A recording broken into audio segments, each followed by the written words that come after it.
Your country, how came it yours? Before the pilgrims landed, we were here. Your country, how came it yours? Before the pilgrims landed, we were here.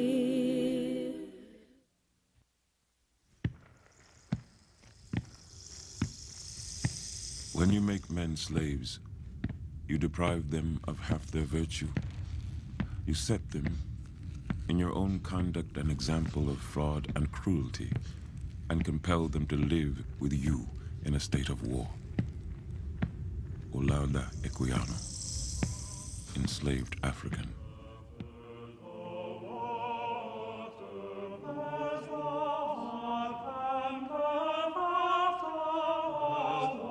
The promise of Britain's American colonies lay bound up in notions of what a man could own. In search of that promise, Scottish immigrant William Dunbar traveled to the American frontier in 1771. In the Mississippi Delta, he laid claim to a large tract of land, then set sail for the Caribbean. Dunbar returned with 25 African slaves to clear trees, plant indigo, and carve a plantation out of the black Delta earth. July of 1776 would find the Scotsman writing not about the newly declared American independence, but of a suspected slave revolt on his own plantation. Judge my surprise. They informed me that a conspiracy among the Negroes had been discovered and that it had taken place at my house. Dunbar was quick to take action. Within 24 hours, he hanged 4 men. A 5th committed suicide. But the idea of freedom did not die. In the languages of Hausa, Ja, and Wolof, Africans continued to conspire. And just 8 days before, Americans had declared that all men are created equal, that life, liberty, and the pursuit of happiness were inalienable rights. How long then, in a land of such promise, could one American continue to own another?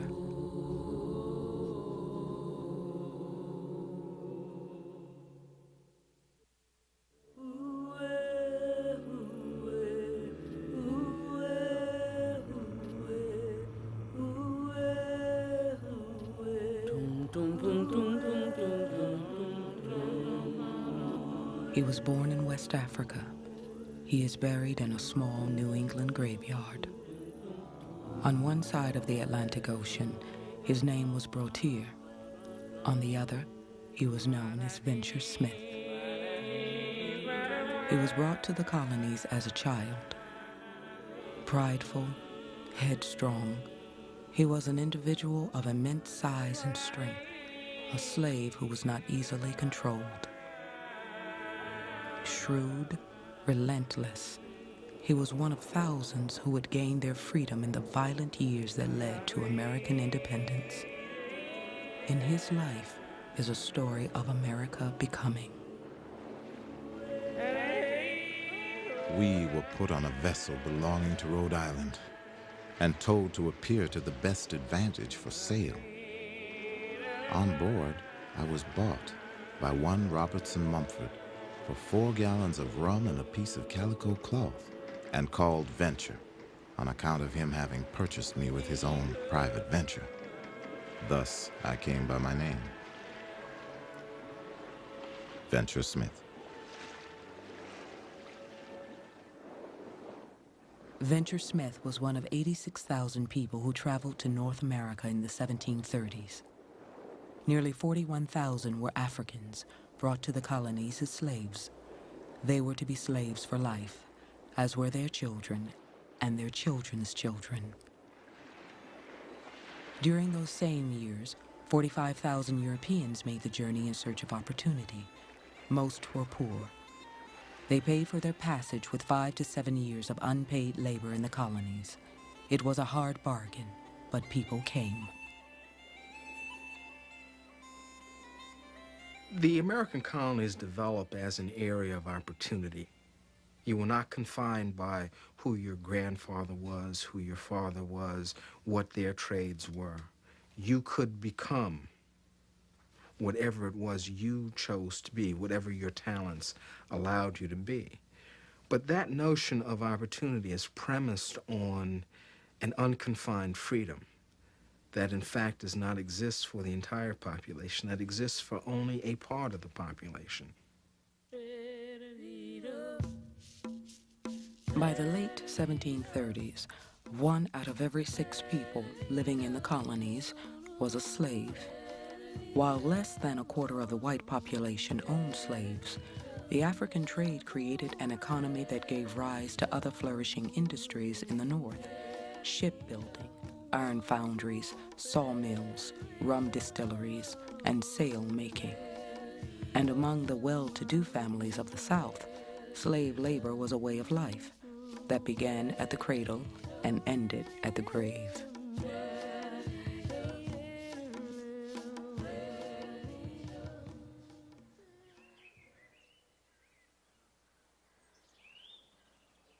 I, Augustine Washington, being sick and weak, but of perfect sense and memory, do make my last will and testament in the manner following.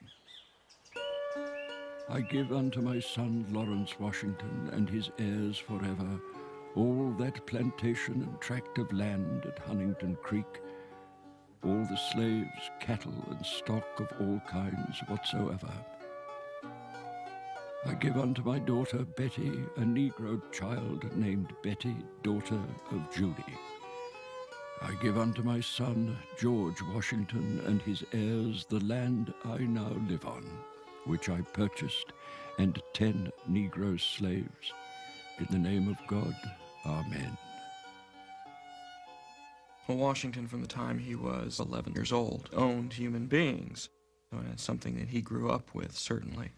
And it all revolved in his family, as most families in the Chesapeake, around agriculture and the labor required to grow large quantities of tobacco, which is a very labor-intensive crop. So from a very early age, Washington was surrounded by slaves. His parents owned slaves. His grandparents had been slave owners. His older brothers were slave owners.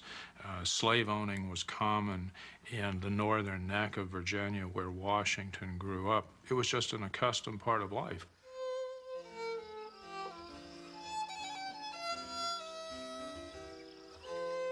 George Washington grew up among Virginia's slaveholding aristocracy.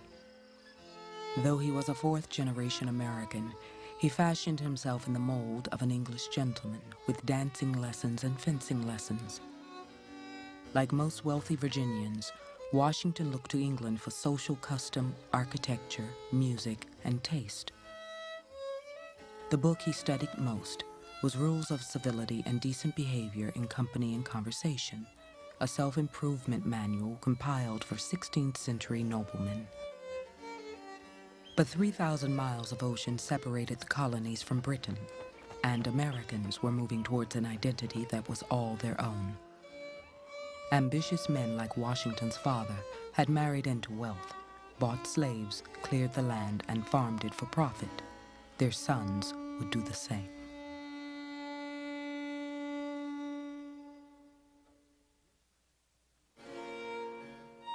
Dear sir, I will take 6 or more Negroes, if you can spare such, upon the terms offered in your letter. If you agree to it and will appoint a time, I would send for them, relying on your word that the whole are healthy and none of them addicted to running away. The latter I abominate, and unhealthy Negroes, women or children, would not suit my purpose on any terms. George Washington.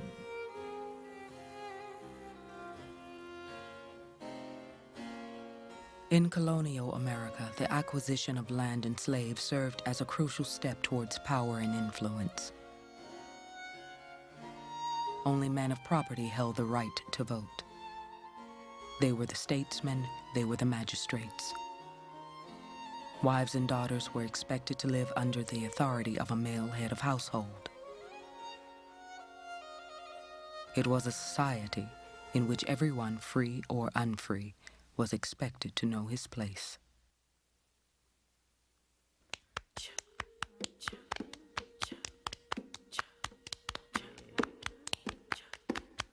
I was pretty much employed in the house, carding wool and other household business. My behavior had been as yet obedient and submissive. I then began to have hard tasks imposed on me or be rigorously punished. I was about 9 years old. Venture Smith. As a boy, Venture Smith was learning the place of a slave on a small farm in Rhode Island. Like most children who were slaves in the North, he was growing up in the house of a white family, laboring under the supervision of his owners. Children were more likely to be employed in the household. You're helping someone so you can learn how to do whatever that task is, that artisan trade. You're more likely to be used in the household because, you're not a threat, you're a child. You're seen as more educable in the ways of the slave society. Some people, some slave holders, think that children will be more passive. As he came into his teens, Venture grew large for his age, a boy in a man's body. At 6'1" and upwards of 230 pounds, he began to test those who tried to control him. My master's son, James, would come to me, big with authority, and order me to do this business and that business different from what my master had directed. These burdens were very grievous to me.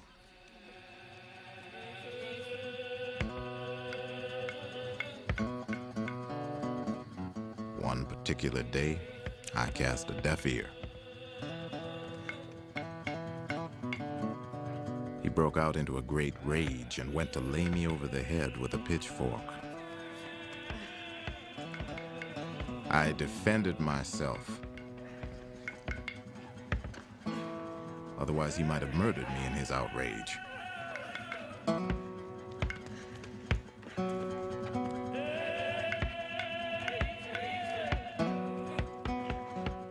He immediately called some people to take a rope and bind me with it. In vain, they all tried. As the fight raged on, James Mumford ran from the barn to call for more help.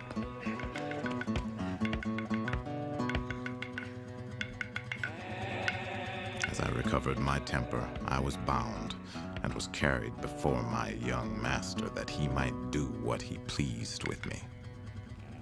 A whip was fashioned from the branches of a nearby peach tree and brought to his would-be young master. But James Mumford dared not raise his hand to venture again. The whip was never used. We have innumerable examples of slaveholders making protestations about a particular slave not behaving, recognizing the personality of the individuals who are enslaved. They do have their own minds. They will exercise their own wills. Although the individual exercise of their own minds, the individual exercise of their own wills, does not release them from that social stratum that slavery has imposed, that the society has imposed by declaring those persons to be slaves. Keep a step and venture. Keep a step and venture. Keep a step and venture. In 1750, Venture turned 22 and married a woman named Meg. Tradition has it that on the occasion of their marriage, a rope was thrown over their master's house.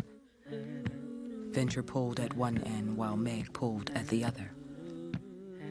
After both had tugged for a while, Meg joined Venture and together they pulled the rope over with ease. "If we pull in life against each other, we shall fail," he said. "But if we pull together, we shall succeed." At year's end, Meg gave birth to a baby girl. They named her Hannah. This generation won't know Africa in the same way that their parents knew Africa. Well, the child also won't know freedom in the same way that a parent knew freedom, because a child sees daily the whippings, the brutality of the system, sees their parents coming under the authority, coming under the rule of the whip of the overseer, even. So it's very difficult. But at the same time, I think parents teach children what is to be cherished about the slave community, and that's family, that's religion, and that's togetherness. By the year of Hannah's birth, nearly 2/3 of the slave population had been born on American soil. Africans were slowly becoming a new people in a new place. I heard the voice of Jesus say, "Come unto me and rest." Come unto me, all ye that labor and are heavy laden, and I will give you rest. Take my yoke upon you and learn of me, for I am meek and lowly in heart, and ye shall find rest unto your souls. For my yoke is easy, and my burden is light. The Book of Matthew. During the middle of the 18th century, a movement of white evangelical ministers made their way through Virginia, the Carolinas, Georgia, and parts of New England. Their sermons were a direct challenge to an established religious order in which God spoke only through a priest, a bishop, or a church official. These traveling ministers sought to remove Christianity from the elevated hands of the clergy and place it in the hearts and minds of farmhands, laborers, and servants. This was not a distant, faraway God in some kind of institutional church, but it was a God, said the evangelicals, involved in the daily lives of people, involved in every thought and every deed of your life. Themes of tyranny, slavery, and spiritual communion struck a chord in poor whites and slaves alike. Thousands flocked to hear the new gospel, and the movement became known as the Great Awakening. There'd never been anything like it. Here's a meeting of 3,000 people out in a field, blacks and whites together, listening to a preacher who says, here in my message and here in my story is a new life for you. Here's a new chance for you. Here's a God who has your interest at heart. Here's a God who may deliver you.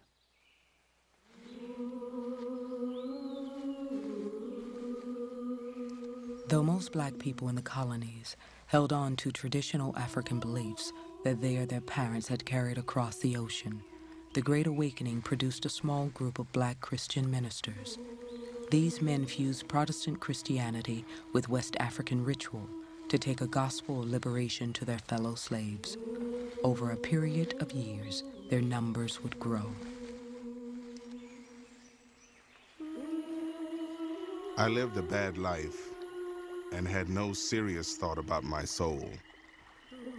I saw myself as a mass of sin. I was sin. I could not read and had no scriptures.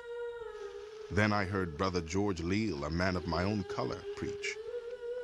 His sermon was very suitable on, "Come unto me, all ye that labor, and I will give you rest." Indeed, his whole discourse seemed for me.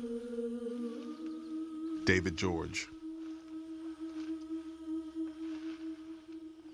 Slaveholders were very weary of missionaries going amongst the Africans and baptizing them, because for Africans that represented a rite of passage, a transition. Something had to change.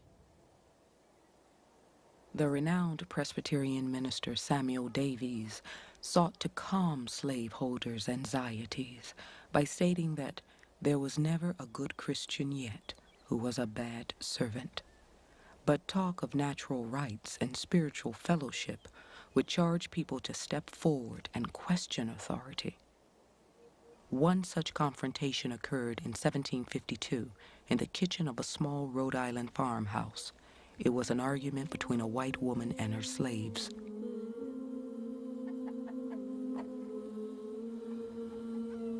I was then at work in the barn. The quarrel began between my wife and my mistress. This happened when my master was gone. When I entered the house, I found my mistress in a violent passion with my wife. Venture Smith. Many people, whether they were black or white, whether they were rich or poor, were questioning the limits of authority.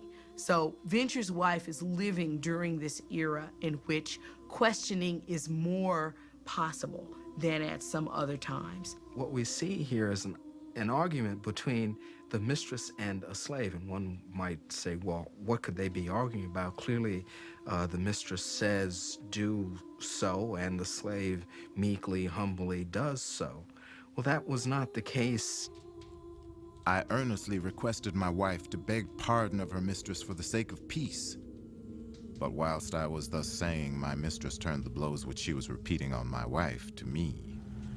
I immediately committed the whip to the devouring fire. When Venture's owner returned home, he sought to punish his slave by sneaking up on him from behind and striking him with a club. Venture threw his master to the floor and beat him soundly.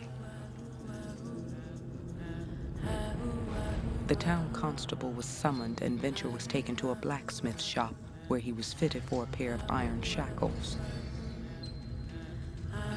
I continued to wear the chain peaceably for 2 or 3 days.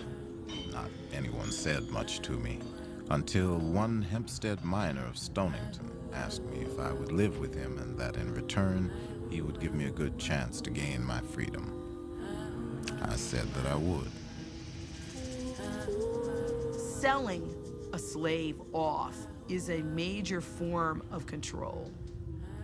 One person might say, I know I can't control this person, so I'm going to sell that to, Joe Smith next door because he's bigger, he's stronger, he's more willing to be brutal, he's whatever it is. I can sort of basically cash out. I can get my money out of the situation and leave the problematic issue of controlling this person to someone else.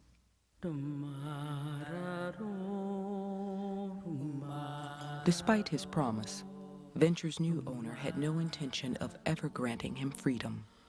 Because Venture had fought violently with whites on more than one occasion, his new owner quickly sold him again to an unsuspecting buyer from Connecticut. I left my wife and children. This was the 3rd time of my being sold. To this place I brought with me 3 old Spanish dollars, 2,000 of coppers, and 5 pounds of my wife's money, which I buried in the earth. I was then 31 years old. Venture Smith.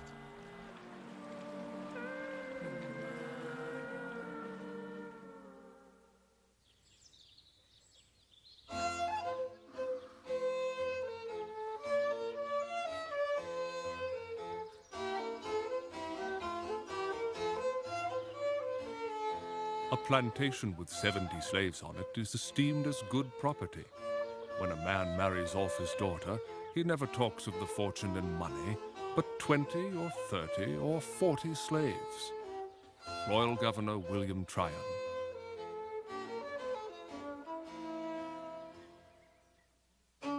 On her wedding day, a woman in the colonies could expect to relinquish control of any property that she owned to her husband. At the time of her second marriage, Martha Dandridge Custis was rumored to be the wealthiest widow in Virginia. Her intended was a military hero with a promising career in politics. The two had spent fewer than 3 weeks together in all of their lives. On a bitterly cold day in January of 1759, Martha Dandridge Custis and George Washington were wed. Washington was an up-and-coming member of the Virginia aristocracy. He was not a terribly wealthy planter aristocrat, but an individual who certainly had the potential for being a wealthy planter. So he'd made a name for himself, but he never had that kind of money that this marriage brought to him. The average planter owned 2 or 3 slaves and farmed 200 acres of tobacco. With his marriage to Martha Custis, Washington increased his slave holdings 9 times over, adding 286 slaves to the 30 he already owned. In addition, he gained control of 17,000 acres of farmland, placing him among the 10 wealthiest planters in Virginia. It was a fortune he guarded closely.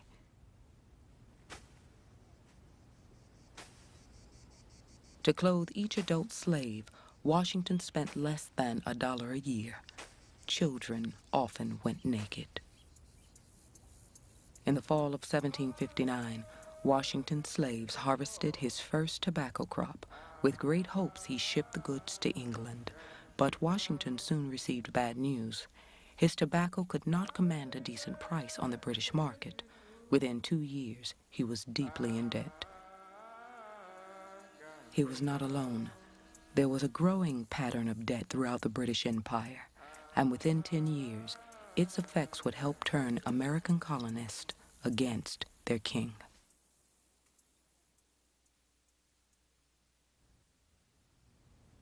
In March of 1765, Parliament passed the Stamp Act.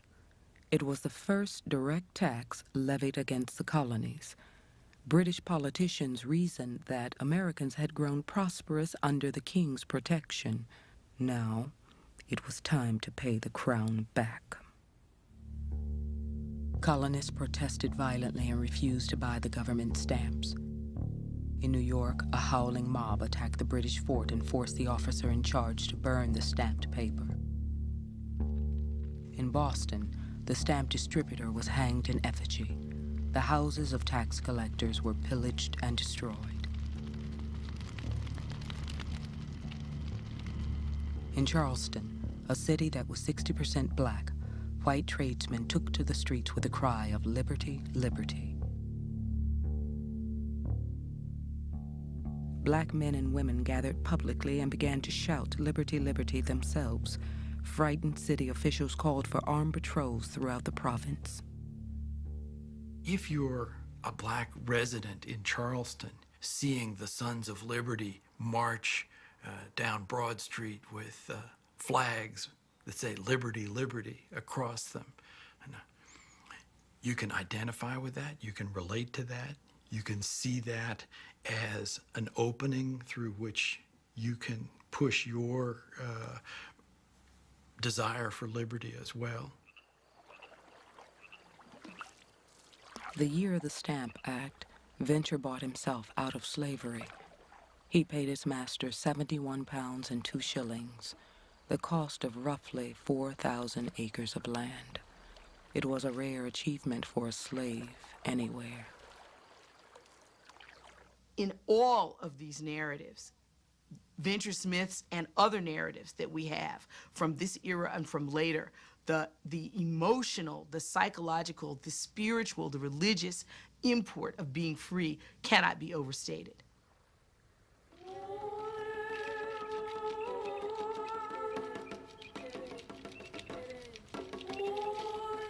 Being 36 years old, I left Colonel Smith once more for all. I had already been sold 3 different times, had been cheated out of a large sum of money, lost much by misfortunes, and paid an enormous sum for my freedom.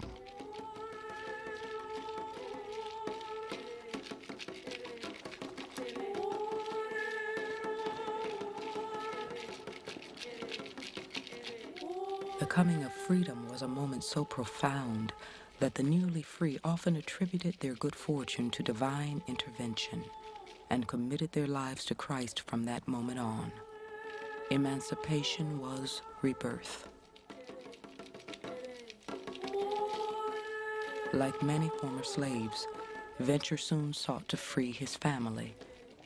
He began his new life by cutting wood and hauling goods along the Connecticut River. They're hearing around them all the time ideas about freedom and liberty and equality, because this is the revolutionary era in American life. So their own individual freedom begins to parallel this larger national rhetoric of freedom that leads to the establishment of the United States. So for people, particularly in New England, particularly in this era, they see their freedom as linked to the freedom of the nation.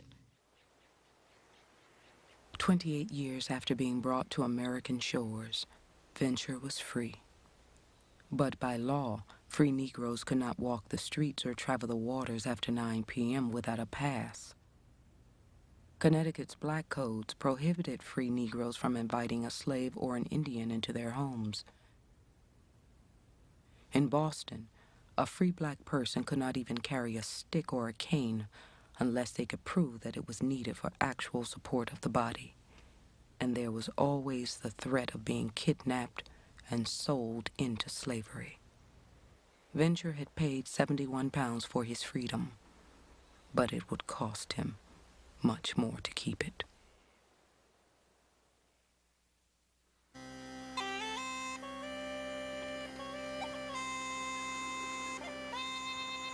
In the years following the Stamp Act, colonists resisted nearly every tax that the Crown imposed.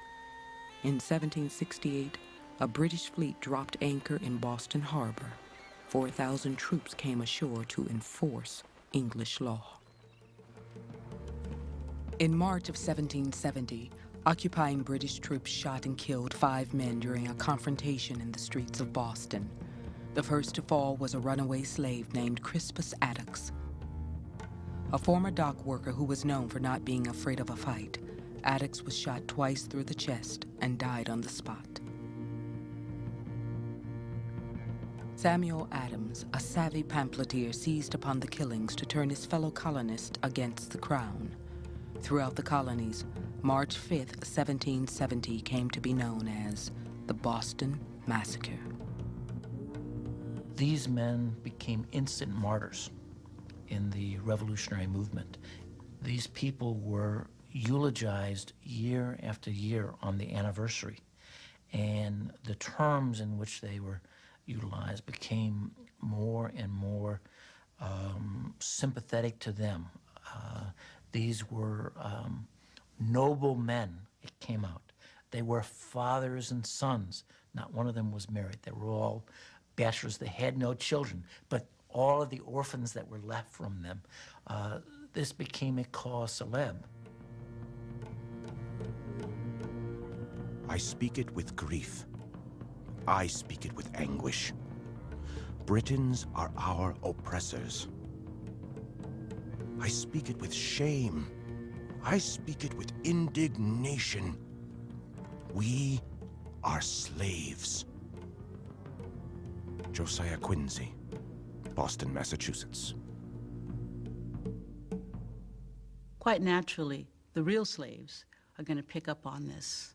And as a reaction to that, African Americans began to protest themselves and began to assess, as they have always done, a situation that might be an opportunity for liberty. There will be petition after petition to the Massachusetts Colonial Assembly and then later to the Continental Congress, petitions sent by African slaves themselves saying that we are demanding that you give us the same kind of freedom that you are demanding from England. The humble petition of many slaves living in the town of Boston is this. We expect great things from men who have made such a noble stand against the designs of their fellow men to enslave them. We have no property. We have no city, no country. The divine spirit of freedom seems to fire every humane breast on the continent.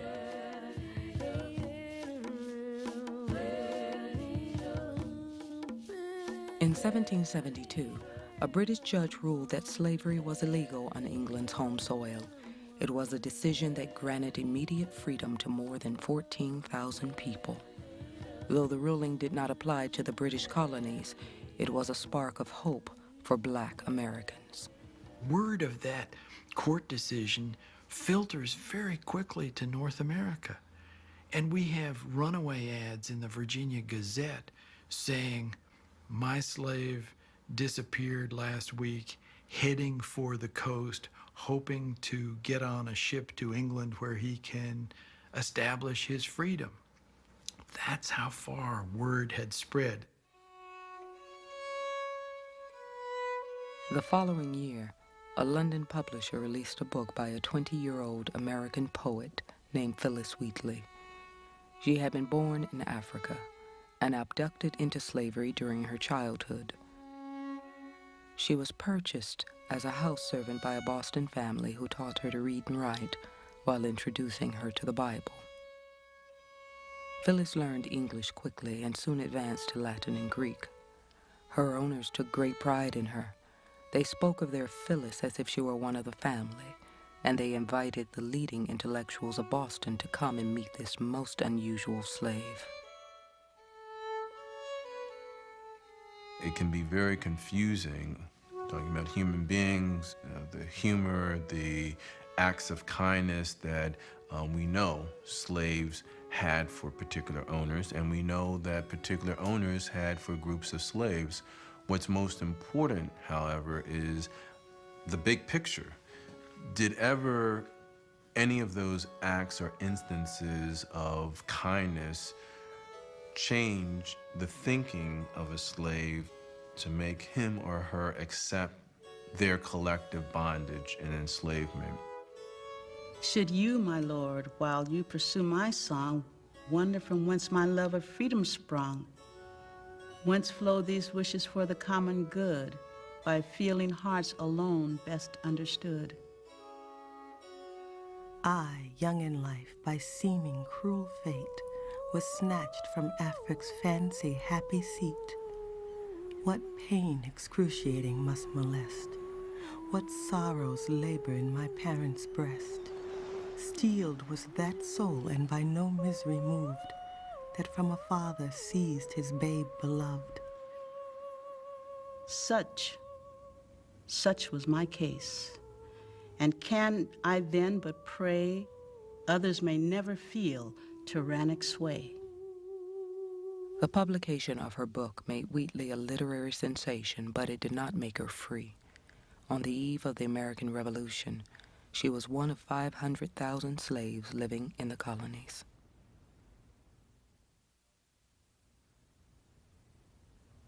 The die is now cast. The colonies must either submit or triumph. I do not wish to come to severer measures, but we must not retreat.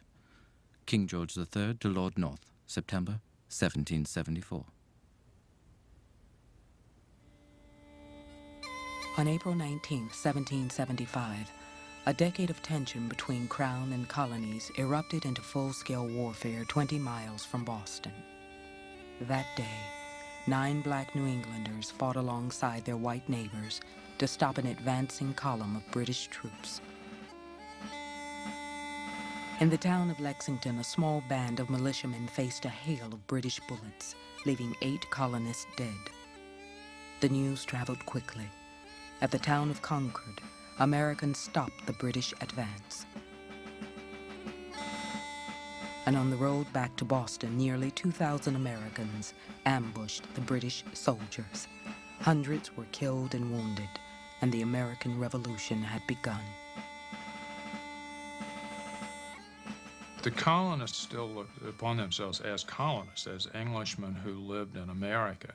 So there was a great deal of attachment to one's particular province, and no real attachment at this point to a notion of a United States or even United Colonies.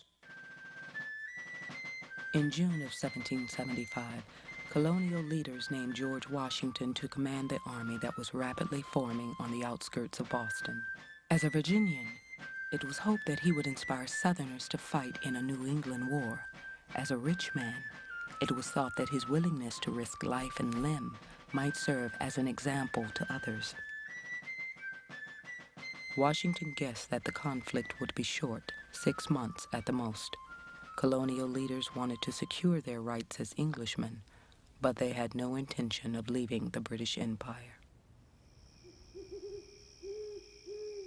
We must assert our rights, or submit to every imposition that shall make us tame and abject slaves, as the blacks which we rule over with such arbitrary sway.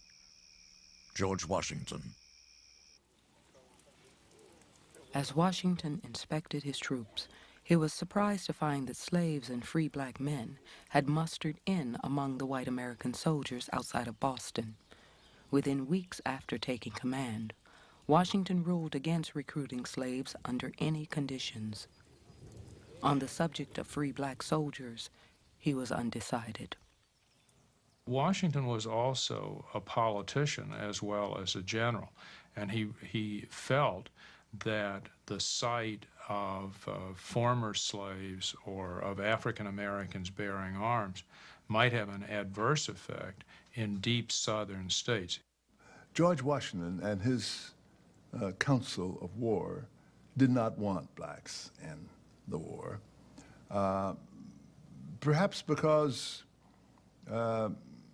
it was felt that if they served in the war, that they would be entitled to their freedom, and that this would be a war for the freedom of all people in the colonies.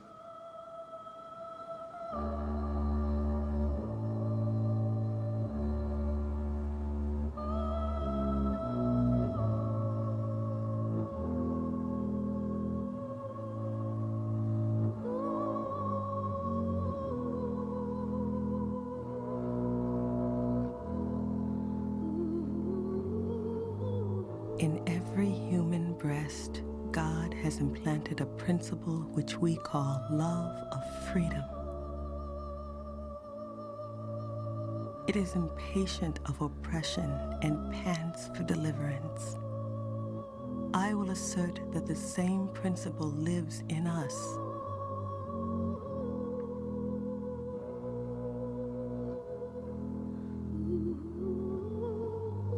God grant deliverance. Phyllis Wheatley. In October of 1775, George Washington ordered his recruiting officers to bar black Americans, slave or free, from further enlistment in the Continental Army. The Americans would have to find manpower elsewhere.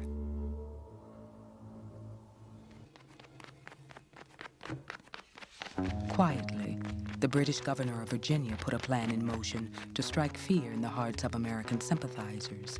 His strategy was to incite an enemy from within their midst. This enemy worked in their shops, lived in their homes, and put their children to bed. The British governor, Lord Dunmore, hints to his barber that he might free the slaves if it comes to that. He's leaking a rumor to send a message to white planters, but also to send a message to black slaves to test the water. Lo and behold, 24 hours later, there are half a dozen African Americans at the back door of the, I don't know if it's the back door or the front door. They show up at the mansion in Williamsburg to say, we're ready. You know, if we can fight for our freedom, we'll do it, if we can join. Within 6 months, in the fall of 1775, Dunmore actually issues a formal proclamation to that effect.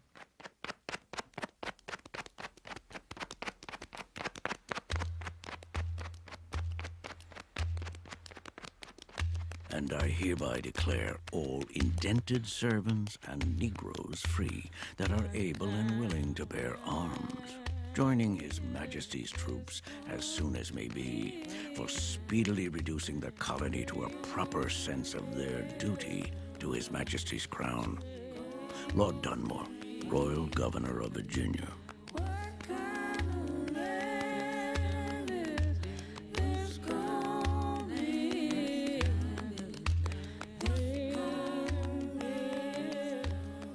As a liberation fever traveled throughout Virginia and beyond, black mothers named their newborn babies Dunmore.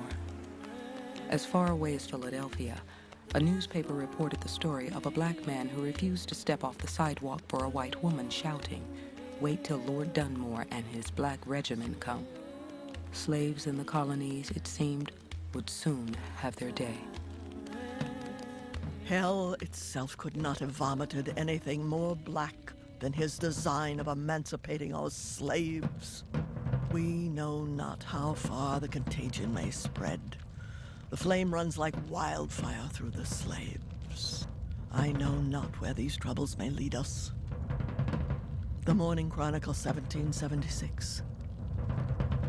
In New York, angry farmers on Long Island burned Dunmore in effigy, and word about slaves being too fond of British troops.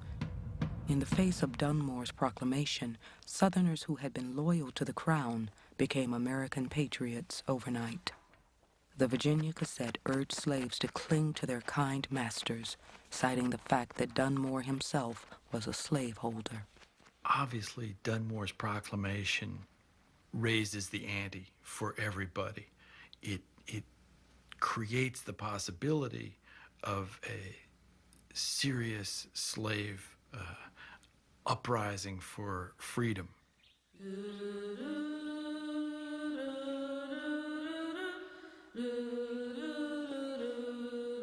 Hundreds of slaves left their masters to join the British ranks. Those who reached Dunmore were made royal soldiers in what he called his Ethiopian regiment. They were given guns and uniforms that were inscribed with the motto, "Liberty to slaves." If that man is not crushed before spring, he will become the most formidable enemy America has. His strength will increase as a snowball by rolling, and faster, if some expedient cannot be hit upon to convince the slaves and servants of the impotency of his designs. George Washington.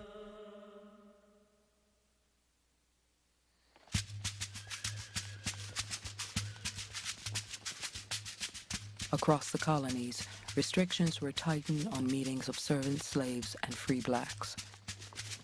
To discourage what one South Carolina official described as high notions of liberty, blacks were subjected to curfews and beatings.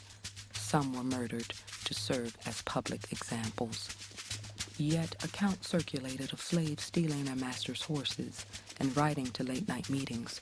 Still others stole weapons and food, destroyed tools, and ran off to live among the Indians.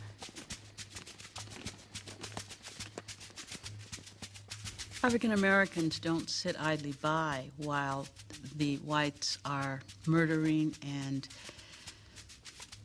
doing all kinds of things to curtail their freedom. They know that the colonies are in turmoil and that the situation of enslavement is somewhat insecure. With the onset of war, thousands of black Americans sought to loosen the chains that bound them.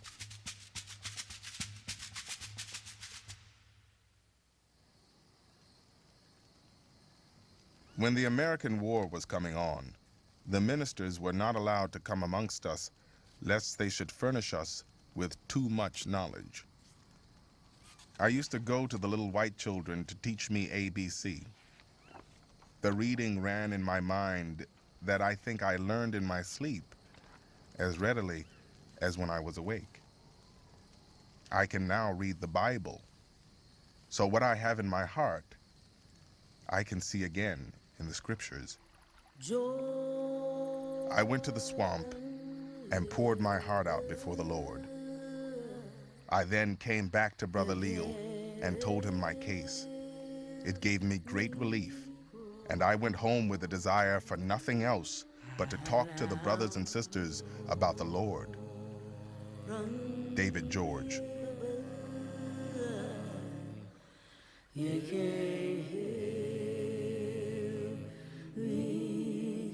By 1775, David George was preaching in Silver Bluff, South Carolina. Despite laws against assembly, Christian conversion was beginning to take hold in the lives of enslaved women and men as never before. The Lord Jesus, the same night in which he was betrayed, took bread, and when he had given thanks, he broke it and said, "Take, eat. This is my body which is broken for you. Do this in remembrance of me." In little over 10 years' time, black Christians in Savannah, Georgia, would establish the first African Baptist church, a place of their own to meet and worship.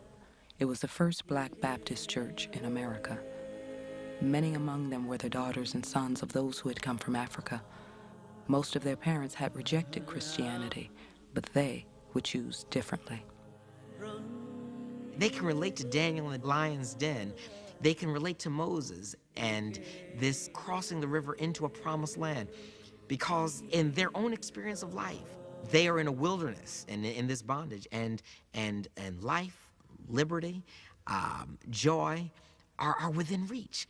It's not impossible, and that's why they have hope, because this life is just beyond the river. It's right there. We can get there. This cup is the New Testament in my blood. Do this ye as oft as ye drink it in remembrance of me. 1 Corinthians 11th chapter, 25th verse.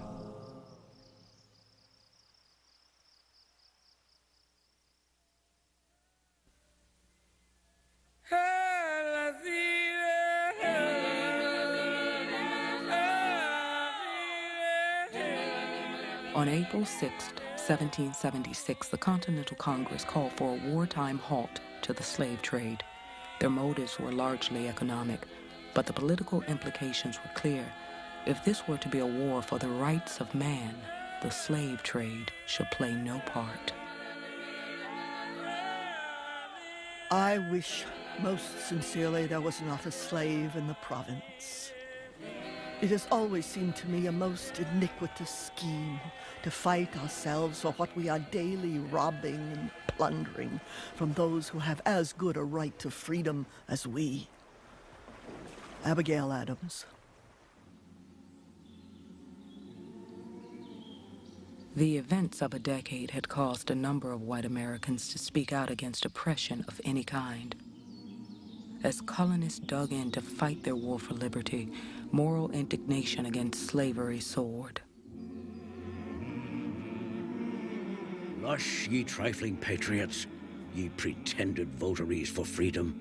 For while you are fasting and praying, non-importing, non-exporting, resolving and pleading for your rights, you are continuing this lawless, cruel, inhuman, and abominable practice of enslaving your fellow creatures. John Allen, preacher. In the words of one colonist, the conflict with England had set people a-thinking in 6 months more than they had done in their whole lives before.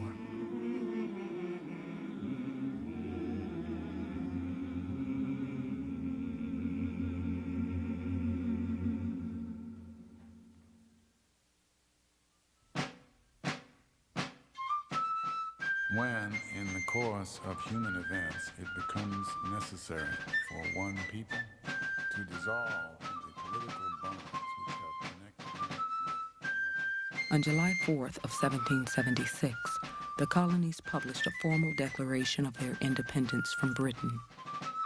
In it, they railed against George III and the English monarchy.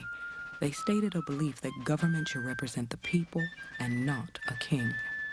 Their reasoning was forceful and eloquent, and at the heart of their argument lay the assertion that all men are created equal. And in just a few words, it captures the essence: inalienable rights. Rights not given to you by the state, but given to you by God. We hold these truths to be self-evident. In other words, you don't have to prove them. It's self-evident. Why is it self-evident? It came from God.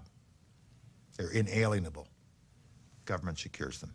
Remarkable document, but didn't apply to black folks.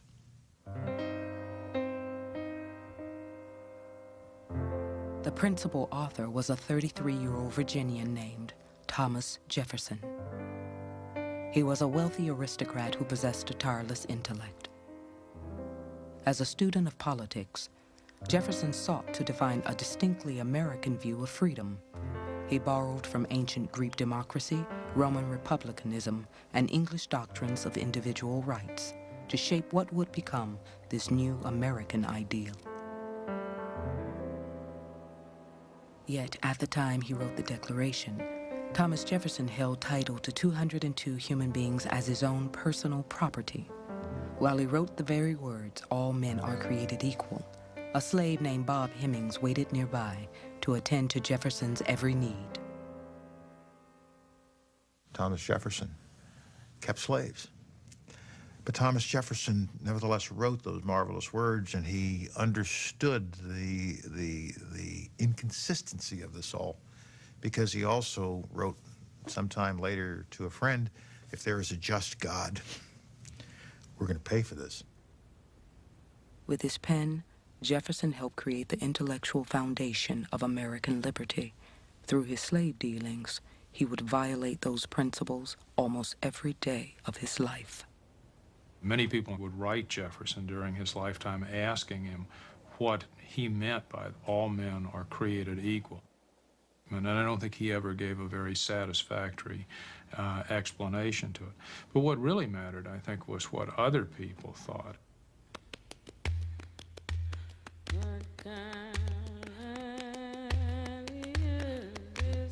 From what authority do our masters assume the power to dispose of our lives?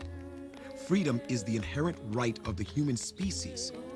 We feel the dignity of human nature. We feel the passions and desires of other men. Give us an opportunity of evincing to the world our love of freedom by exerting ourselves in the cause of the country in which we ourselves have been so injuriously oppressed. For the sake of injured liberty, for the sake of justice and the rights of mankind, may the name of slave be heard no more in a land gloriously contending for the sweets of freedom. Signed, Natives of Africa, now detained in slavery. It's almost as if the first principles of the Declaration of Independence were not only natural rights, but they were like natural resources. They were like precious ore. They were like clean air you could breathe. And now they were written up in a formal document that said these belong to all men, that they're inalienable. They belong to everybody. George Washington learned of the Declaration on July 9, 1776. He assembled his troops on an open parade ground to hear the document read aloud. His hope was that the notion of independence would inspire his men to fight on. Within a year and a half, hundreds of those men would desert him. The pay was low, infectious disease was rampant, and a large number of poor whites still did not see this conflict as their revolution.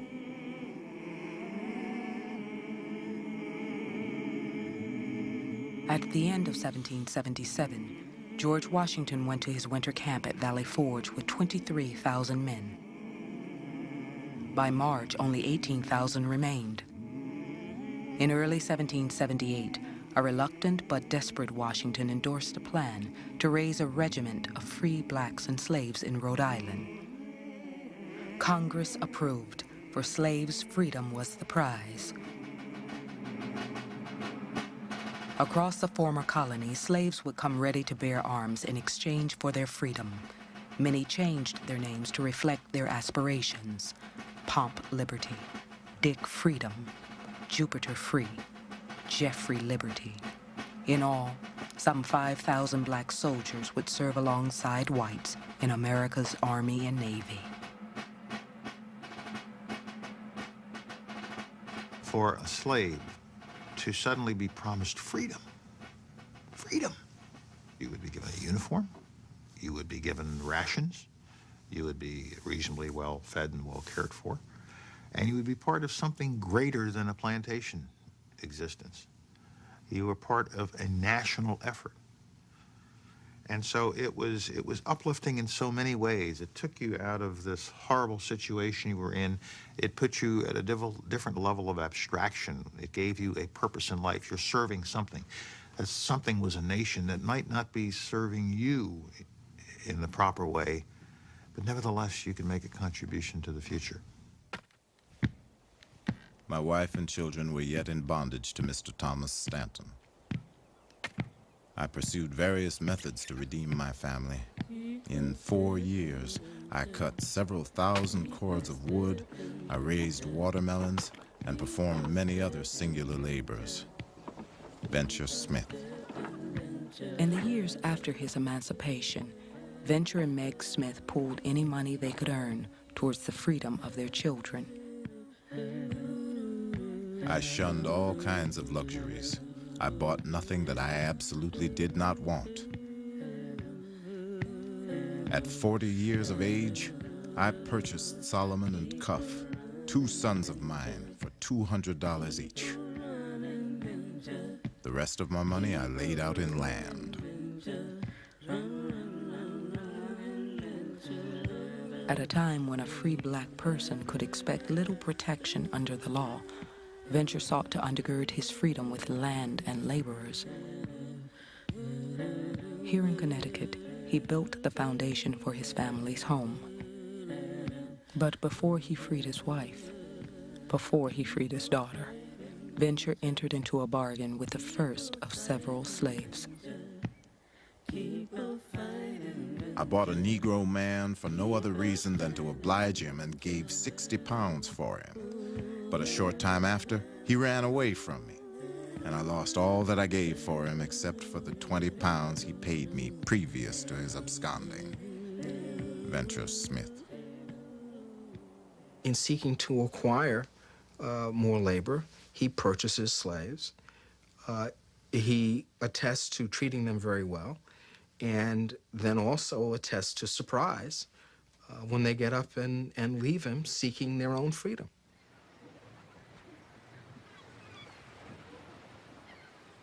Feeling cheated and betrayed, Venture turned to his sons. Solomon, my eldest son, and all my hope and dependence for help. I hired him out to one Charles Church of Rhode Island for 1 year. Church induced my son to go on a whaling voyage. As soon as I heard of his going to sea, I immediately set out to prevent it, but on my arrival, to my great grief, the vessel was out of sight. My son died of scurvy in this voyage. Besides the loss of his life, I lost equal to 75 pounds, as Church has never yet paid me his wages. Venture Smith.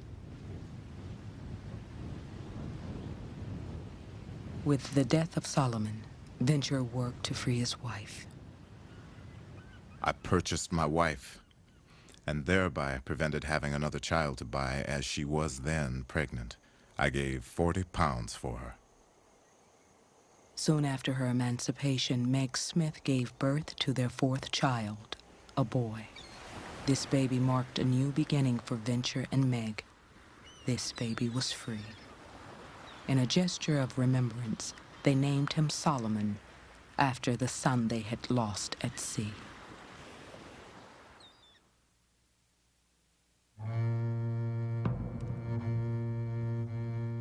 In 1778, France signed a formal treaty of alliance with the Americans. By the end of that year, the British High Command knew that if they were to win the war, they would have to invade the South. They began in Georgia and moved up the coast to Charleston, South Carolina. Thousands of slaves joined them. The situation was essentially upheaval. The whites were fleeing their plantations as the British began to move into the South, sometimes trying to take their bond people with them, other times just leaving them.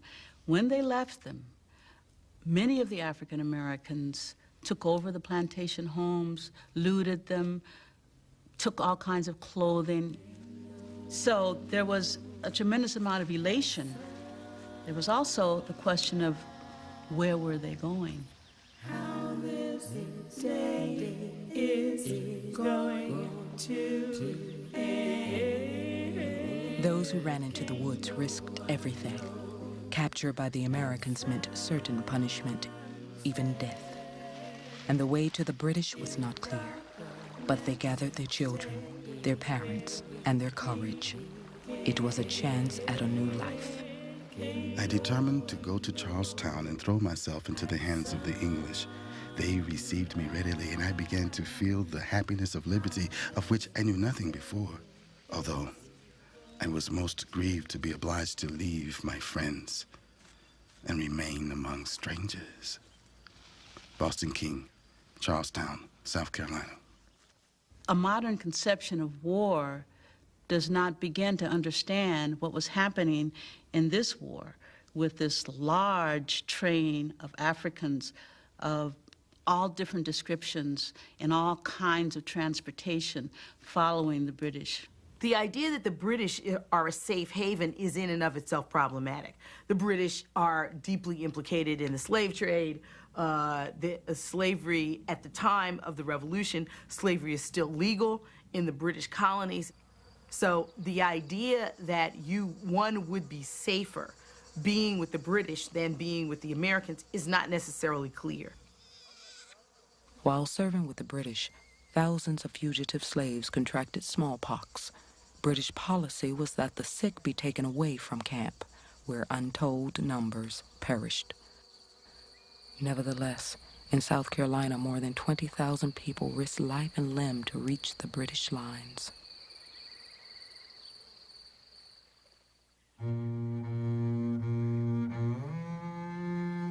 In the spring of 1781, a small British fleet made its way up the Potomac River and dropped anchor in the waters off George Washington's estate. The soldiers departed with food, supplies, 18 Mount Vernon slaves, and the knowledge that the commander of the Continental Army could not protect his own house. The British Army had wreaked havoc in the South, but their string of victories was coming to an end.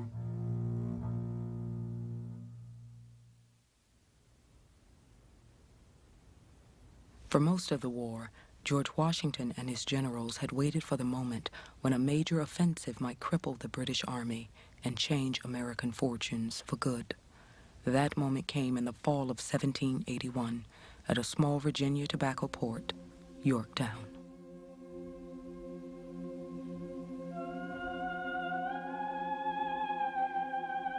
October 16, 1781.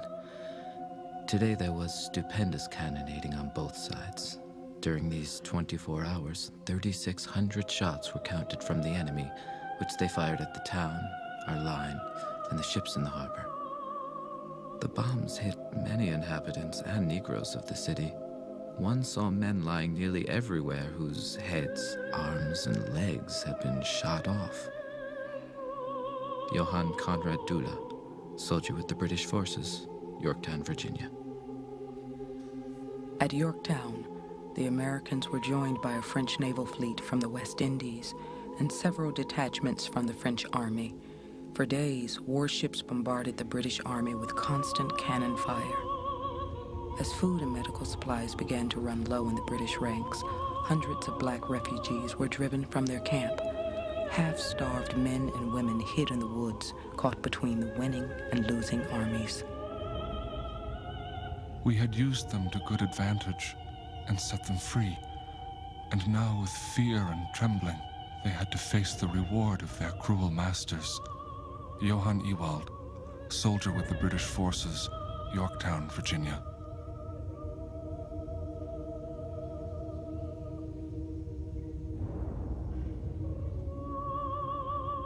On October 17, 1781, 22 days after the siege at Yorktown had begun, Cornwallis, the British commander, surrendered. The same day, the Americans placed guards all along the beach to prevent fugitive slaves from escaping with the British. Many Negroes and mulattoes have concealed themselves on board the ships in the harbor. Others have attempted to impose themselves as free men to make their escapes. In order to prevent their succeeding, such Negroes are to be delivered to the guards which will be established for their reception. General George Washington. The defeat at Yorktown broke the back of the British resolve. 7 years of war had grown costly and lost support in London. For English generals and politicians alike, time was running out.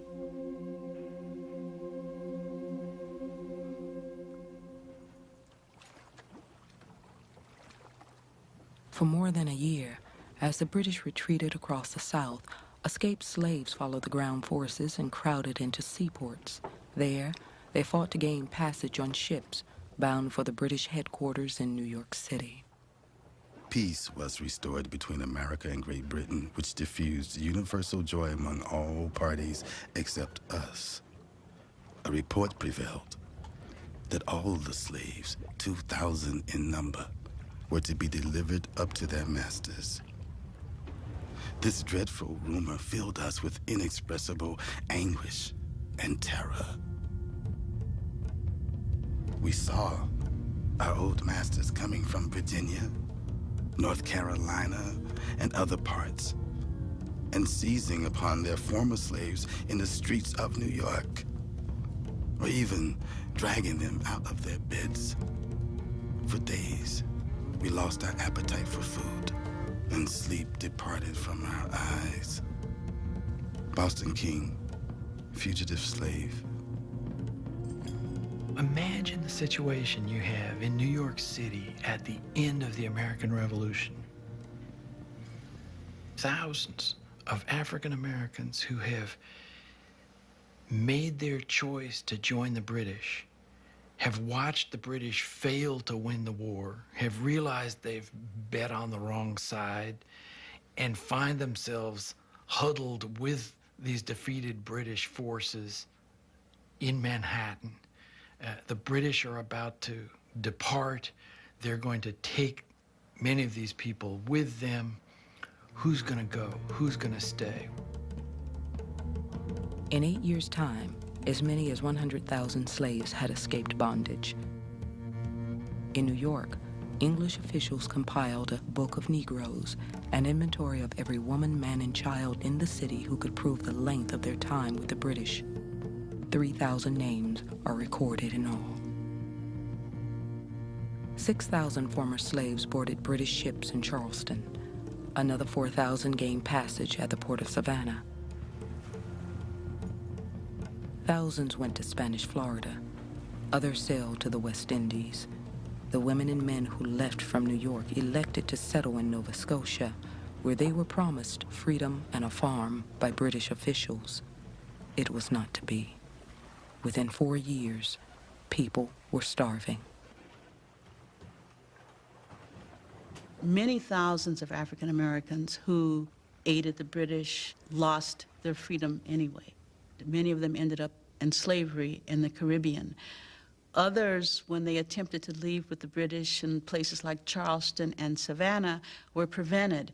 And there are incredible letters written by Southerners of Africans after the siege of Charleston swimming out to boats, and the British hacking away at their arms with cutlasses to keep them from following them. So it was a very tragic situation. And of the many thousands of Africans who left the plantations, not many of them actually got their freedom. I am a poor Negro who, with myself and my children, have had the good fortune to get my freedom. I am told that they are going to pass a law to send us all back to our masters. This would be the cruelest act. To make a law to hang us would be merciful. Cato, a former slave.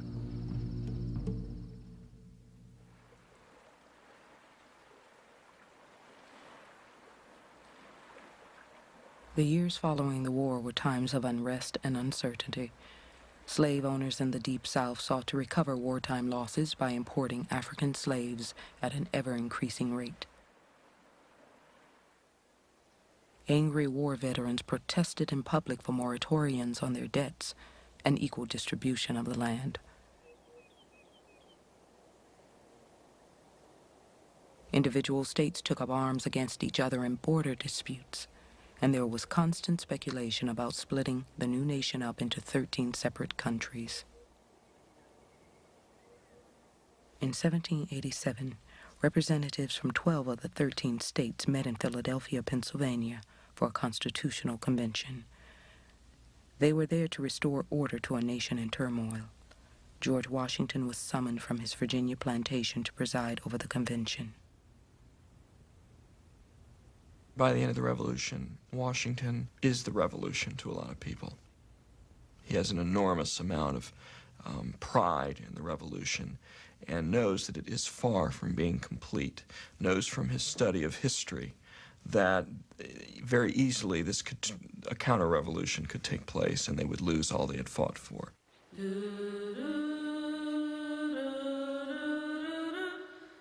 There was no greater division in the nation than the one that lay between the states that had begun to abolish slavery and those that had not. In 1780, Pennsylvania lawmakers ruled that in keeping with the Revolution's principles of equality, they would extend their freedom to others. As a result, all black children born in Pennsylvania from that year forward were to be freed at age 28. In 1783, Massachusetts outlawed slavery entirely based on a state constitution that declared all men are born free and equal. Connecticut and Rhode Island soon followed with gradual emancipation acts. As the tide began to turn against slaveholders in the North, the nation's founders laid the groundwork for a society that could grow while both espousing ideals of liberty and endorsing the practice of slavery. Every time a new state was brought into the Union, the test was there a slave state to bring in with a free state? So we've got a nation now growing with the interest of free states and the slave states kind of trying to grow in tandem. It's a dispute between two different systems. One system of slavery, based upon slavery, and the other system based upon free labor. And so virtually every issue that was discussed in the Constitutional Convention had an impact from slavery. Delegates voiced great concern over the protection of individual liberties and personal property. For Southern delegates, one of the most important liberties was the right to own slaves. While they wanted a federal government that would protect their rights, they did not want a governing body that would emancipate their slaves. The problem with the libertarian ideology of the entire revolutionary and constitutional period is this notion that the pursuit of happiness is tied to property. So even though Thomas Jefferson is able to say all men are created equal and endowed by their creator with inalienable rights, these rights include the right of property. As strongly as people might adhere to the notion of liberty and freedom, they adhere just as strongly to the notion of property.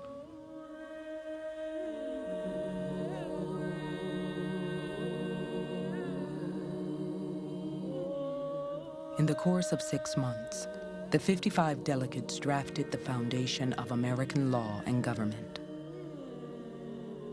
Neither the word slave nor slavery appear in the Constitution, but the fate of enslaved men, women, and children was carefully inscribed within its pages.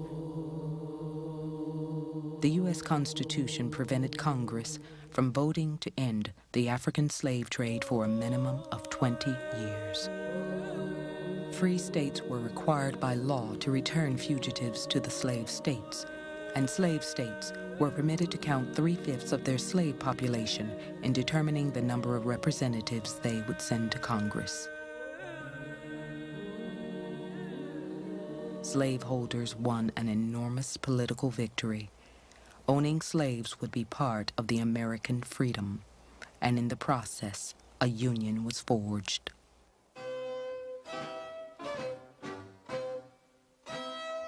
The federal Constitution was ratified in 1788. The following year, George Washington was sworn in as the nation's first president. During the course of his 2 administrations, Washington, like a growing number of Americans, began to feel that slavery was evil and an unsound economic system for the future. Yet he kept his thoughts confined to private correspondence with close friends and never took a public stand against slavery. During his presidency, he and his wife owned 317 human beings.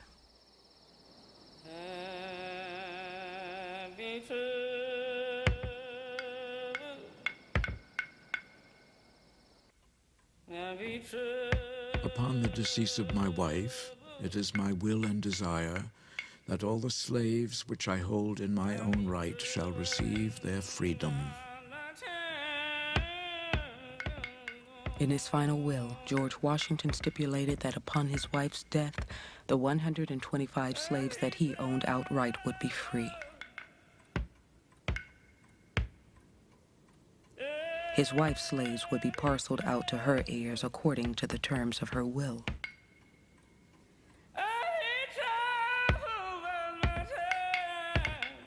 He had sought to reconcile in death what he could not come to terms with in life.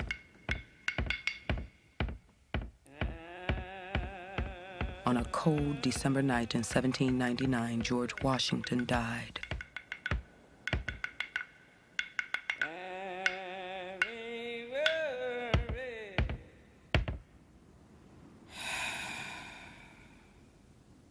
Following her husband's death, Martha Washington moved out of the bedroom she had shared with him and took up residence in a small guest room. Her last years were troubled, filled with melancholy, loneliness, and a growing fear of the slaves who lived at Mount Vernon. There were 125 people who knew that when she died, they were free. She feared for her life. And so Martha actually went to court in Fairfax County and freed those slaves a year after her husband died. She did not wait, and so she was clearly uncomfortable. And you must think that Washington thought that she might be in that situation, and I think he didn't want to put her in harm's way, but he just didn't know what else to do.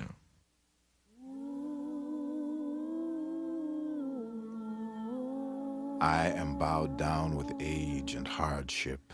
While I am now looking to the grave as my home, I have many consolations. Meg, the wife of my youth, whom I married for love, is still alive. I am now possessed of more than 100 acres of land and 3 houses, but my freedom is a privilege which nothing else can equal. Venture Smith. Venture Smith died in 1805 as the practice of slavery began its slow demise in the part of the country that he called home. The census of 1800 recorded the presence of over 100,000 free black people living in the United States. By contrast, there were 800,000 slaves. America had won its war, but for black Americans, the revolution would remain a fight unfinished.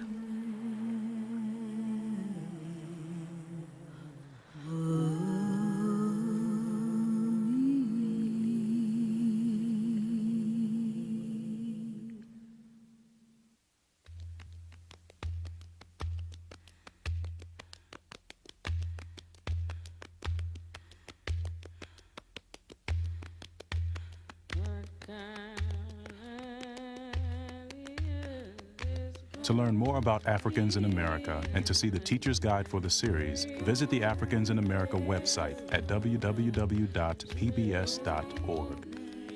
Next time on Africans in America, religion inspires freedom, but rage makes it possible. You can feel the anger and you can wonder whether slavery ever would have ended without that sort of rage. To purchase the Africans in America home video, companion book, or CD soundtrack, call 1-800-255-9424.